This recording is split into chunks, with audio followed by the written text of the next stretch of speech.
All right, good afternoon. Let me hit these injuries real quick. We have a number of guys on here that will be participating this week in practice. One, you have Garrett, you have Mason, Stone Samar to be participating, Tyrod, Brees Hall. Like those guys will be participating in practice to some degree this week. So I'm looking forward to those guys getting out.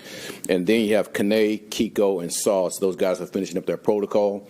I'm assuming that will go perfect, so looking forward to those guys getting out and practicing also. When it comes to this last week, coming off a bye week, I thought it was important for us as a coaching staff to really get a chance to go back and look at everything that we've done and really talk through very specific on things that we have to get better. And a lot of those things I'm going to keep to myself, the staff, and with the players. But there are some things just as an overall team that I thought we did a really good job of, and some things we have to improve on. And when you look at some things that I feel like we've done a good job of, the one thing that we know how to do is play supportive football. And that's really when the offense is not doing well. I thought the defense did a good job of picking those guys up, and then vice versa. When the defense is not doing well, I thought the offense did a good job of picking those guys up. So that showed up within the games that we've looked at. And I looked at every game that we've had and really broke down things that I thought were good and bad. Also, the thing that was good is penalties. As you guys know, the last 2 years, we were dead last in the league when it came to penalties. I think we're tied for 14th right now. So that's a huge improvement from the players. So I give those guys a lot of credit from how they've been operating there. And then also, I guess the last thing is our guys, they play with a lot of fight. And if you look at all 8 of our games, there's 6 games, man, they were one-score games. So there's no quitting any of these guys. So things that I know that we have to improve on is complementary football, totally different than supportive football. Man, we need all 3 phases to be hitting at an all-time high, each of these games we play. We have to be able to do that. Continue coaches and players understand exactly how to go out and win games. And I say coaches and players, I want this to be something that, man, the coaches and the players are involved in. And this is not only a player thing. This is something for us, too, that we have to get better at. So being able to do that at a high level. And I thought the Cincy game was vast improvement as the season progressed on us understanding what we have to do to go out and win games. And I thought we did a really good job of actually taking that game with situations as far as going for it on 4th down, 2-point conversions, those things. So those are some of the things that stood out. Obviously, there are other things that I'm not going to sit here and talk to you guys about, but it was a really good week. A really good week to find some things out that we have to do as a team.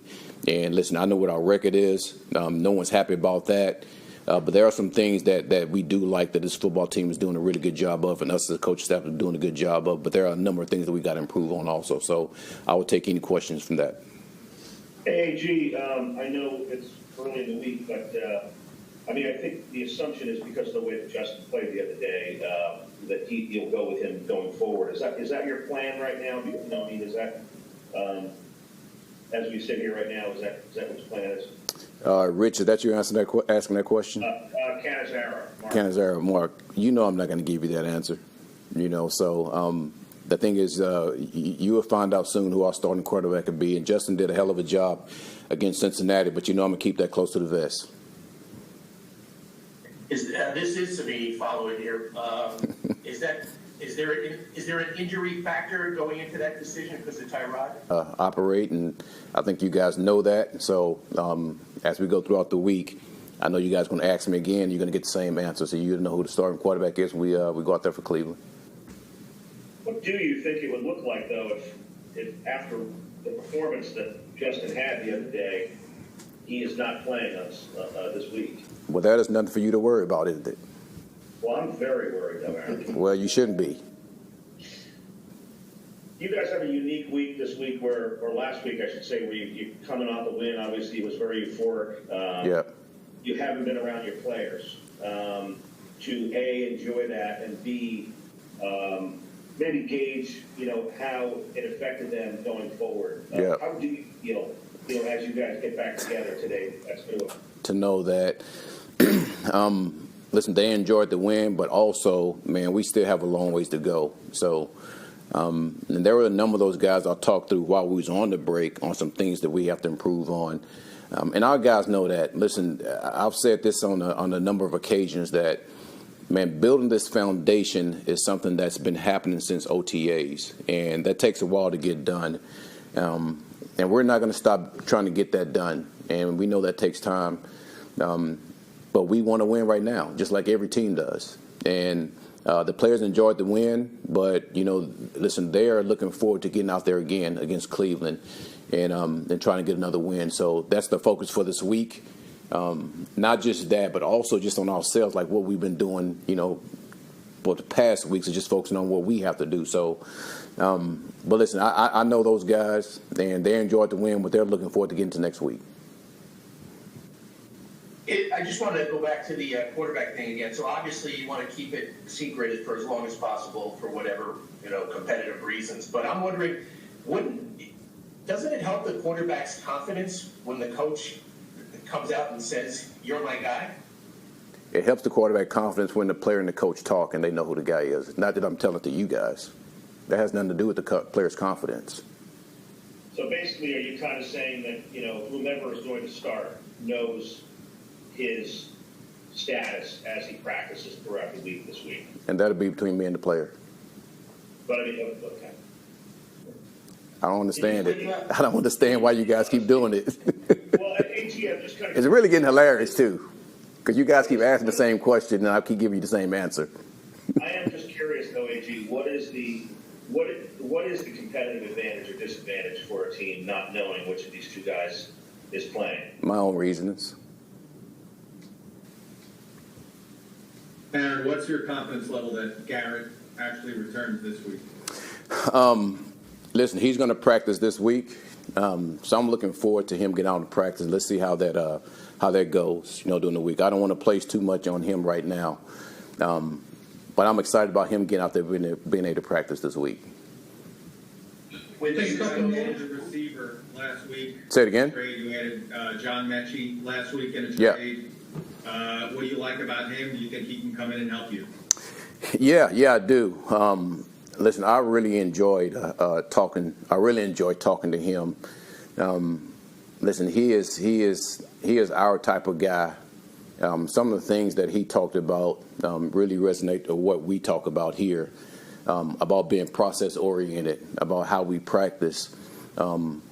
Well, listen, you have to be callous. You have to callous yourself with practice to be able to go out and play in this time of the year, which is important. And our brand of football that we talk about in-house really fits who the player is. So I'm excited to have him. Looking forward to him getting out, being part of what we're trying to accomplish this season. AG, can he be ready to play this week? Say it again. Can he be ready to play immediately? Guys, we just got him. Let's try to figure that out. Yeah, let us figure that out in practice. I don't want to sit there and say that until we get out there. I just mean like health-wise, physically, all that kind of thing. Yeah, I would assume health-wise he will be. But, man, listen, we don't want to sit here and put too much on the player just getting here. Let's see how he operates this week, and we'll see how that goes. Just hold on one second. We'll take three more. Dennis, Brian, and Rich. AG, with Justin in particular, when Yep. You guys broke for the bye, was there anything in particular you told him? I mean, like, we know what he went through and how he dealt with it, but was there anything that you told him specifically, like during the bye week break, to just kind of think about and consider? Just to be himself. I think he displayed that very clear to you guys, and I think my my conversations with him will always stay there, and that's just how I am. I'm sure that's how he is, but just his personality, just in general, speaks volumes when he went through that situation, and especially when he talked to you guys. So I refuse to tell you guys exactly what we've talked about, and I'll always keep that between me and the player. AG, the 2-point conversions against Cincinnati, going 4th down 9, going 4th down 8. That's something 20, 30 years ago, like when you were a player, coaches didn't do that. And it sort of evolved now with analytics. Yeah. I mean, I'm just curious how you have evolved in your thinking about that, because when you were raised in football, Yeah. right, it was kick the extra point, be down 7. You know what I mean? And like, Yeah. almost, but it's really changed how the thinking is now. How has your kind of thought process evolved on that? To be honest with you, it really comes down to one thing: is I'm trying to win the game, and at the end of it, you know, being able to put ourselves in a situation where you're down by 14, you go 4 for 2, man, you come back and you score again, man, you kick field goal, you win the game.